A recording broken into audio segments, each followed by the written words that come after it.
Coming to details S Priyanka అంటే పెద్ద ఎత్తున ముందుగానే టికెట్లకు సంబంధించి ప్రకటించి వైసీపీ ప్రచార పరంలోకి దూసుకెళ్లాలి, ఆ తర్వాత ప్రతిపక్షాలకు అవకాశం ఇవ్వకుండా చేయాలని అనుకున్నారు. కానీ ఇవాళ పెద్ద ఎత్తున ఇన్ఛార్జీల మార్పులు జరుగుతుండడంతో పార్టీలో నుంచి వెళ్లిపోయేందుకు ఆ పార్టీ ఎమ్మెల్యేలు కావచ్చు, మాజీలు కావచ్చు, ఆ తర్వాత ప్రస్తుతం ఉన్న మంత్రులు కూడా కొంతమంది బయటకు వెళ్లేందుకు చూస్తున్నట్లుగా, అది కూడా ఇటు టీడీపీ లేదంటే జనసేన పార్టీలకు చేరేందుకు ఇప్పటికే పెద్ద ఎత్తున కసరత్తు చేసుకుంటామన్న పరిస్థితి ఉంది. ఇది కొంత వైసీపీకి ఇబ్బందికరంగా మారింది కదా.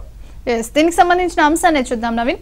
ఒకే దఫాలో ముందస్తుగా వైసీపీ అభ్యర్థులను ప్రకటించేసి ప్రచార పర్వంలో దూసుకెళ్లి ప్రతిపక్షాలకు అవకాశమే లేకుండా చేయాలనుకున్న సీఎం జగన్మోహన్ రెడ్డి తాజా పరిణామాలతో ఢీలా పడ్డారు. టికెట్ దక్కని ఎమ్మెల్యేలు ధిక్కార స్వరం వినిపిస్తున్నారు, తిరుగుబాట్లకు సిద్ధమవుతున్నారు.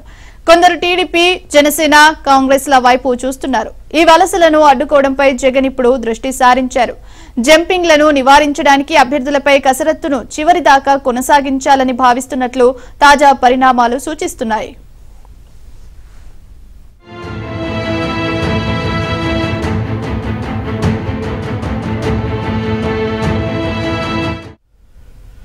ఇన్నాళ్లుగా తాడేపల్లి ప్యాలెస్ ఛాయలకే ఎమ్మెల్యేలను రానివ్వలేదు. అయితే అపాయింట్మెంట్ కోసం ఎదురు చూస్తున్న వారు ఎందరో క్యాంపు కార్యాలయానికి వచ్చిన సలహాదారు సజ్జల రామకృష్ణారెడ్డి సీఎంఓ అధికారి ధనుంజయ రెడ్డితో మాట్లాడి వెనుదిరగాల్సిందే.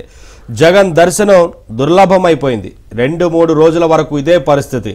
టికెట్ దక్కని ఎమ్మెల్యేల ముఖమైనా చూసేందుకు నచ్చజెప్పడానికి జగన్ ప్రయత్నమే చేయలేదు. తీవ్ర మనస్తాపంతో వారు వెనుదిరిగారు.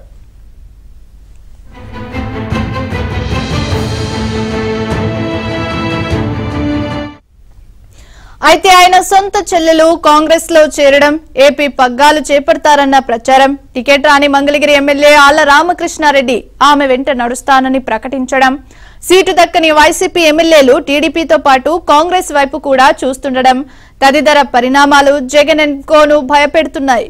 అందుకే ఎమ్మెల్యేలను తాడేపల్లికి పిలిపించి మరీ బుజ్జగించే ప్రయత్నం చేస్తున్నారు. తొలి విడత 11 మందిని, రెండోసారి 24 మందిని అసెంబ్లీ ఇన్ఛార్జ్లను, 3 లోక్సభ ఇన్ఛార్జ్లను ప్రకటించిన ఆయన మిగతా వారి జాబితా విడుదలపై తొందరపడకూడదని భావిస్తున్నారు.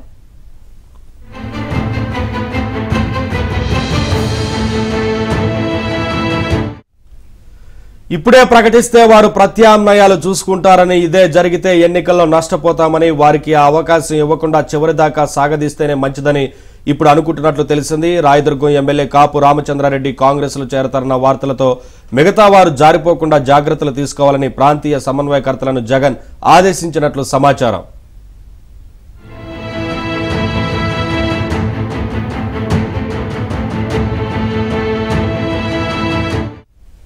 ఇక లోక్సభకు పోటీ చేసే వారికి వైసీపీలో కొంత కొరత ఏర్పడింది. 7 అసెంబ్లీ నియోజకవర్గాల్లో అభ్యర్థుల ఎన్నికల ఖర్చు భరించేందుకు ఎంపీ అభ్యర్థులెవరూ సిద్ధంగా లేరు. పైగా లోక్సభకు పోటీ చేయాలంటే 180 కోట్లు, ఎమ్మెల్యే అభ్యర్థి సగటున 30 కోట్లున్నా డిపాజిట్ చేయాలని జగన్ షరతు విధించడంతో పలువురు జంకుతున్నారు.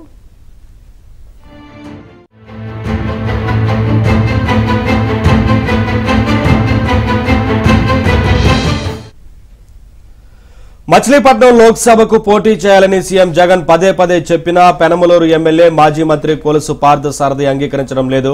పెనమలూరు మినహా మరెక్కడా పోటీ చేయనని మొన్న ముఖ్యమంత్రికే చెప్పి వచ్చారు. నిన్న పార్థసారథితో ఎంపీ అయోధ్య రామిరెడ్డి సుదీర్ఘంగా మంతనాలు జరిపినా ప్రయోజనం లేకుండా పోయింది.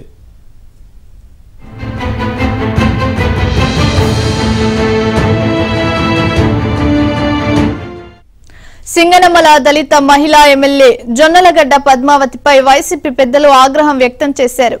ఈ ప్రభుత్వంలో ఎస్సీ నియోజకవర్గ ఎమ్మెల్యేలు అందరికీ అణిగిమణిగి ఉండాలి. ఎవరినో సంతృప్తి పరచడానికి వాళ్ళ కాళ్ళు వీళ్ళ కాళ్ళు పట్టుకోవాలి. నీళ్లు ఇవ్వకపోయినా మాట్లాడకూడదు, పొరపాటున మాట్లాడితే అది పెద్ద నేరం అంటూ ఆమె ఇటీవల తన ఆవేదనను సోషల్ మీడియాలో వీడియో ద్వారా తెలియజేశారు.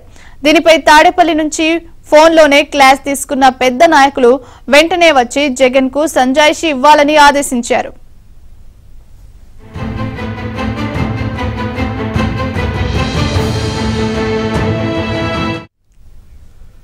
హుటాహుటిన వచ్చిన ఆమె మొదట సజ్జల రామకృష్ణారెడ్డితో మాట్లాడిన తర్వాత సీఎంను కలిశారు. నియోజకవర్గంలో ఏం జరుగుతుందో నాకు తెలుసు, మీ కుటుంబ అవినీతి, ఆలయాల హుండీలను సైతం వదలకుండా బెదిరించడం, పార్టీ కార్యకర్తలను డబ్బుల కోసం ఇబ్బంది పెట్టడం, నా పేరు చెప్పి బెదిరించడం కూడా తెలుసు. అయినా ఎందుకులే అని పక్కన పెట్టా, మాట్లాడకుండా పార్టీ కోసం పనిచేయండి అంటూ ఆమె భర్త సాంబశివరెడ్డి చిట్టాను సీఎం విప్పడంతో పద్మావతి కన్నీరు పెట్టుకొని బయటకు వచ్చేసినట్లు తెలిసింది.